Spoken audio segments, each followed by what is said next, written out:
There's something about a spicy drink on a hot day that just hits. Let's make the Something Like a Hot cocktail featuring Thatcher's organic vodka.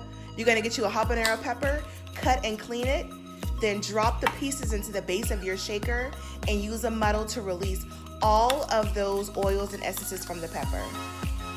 Then get the juice of 1 orange.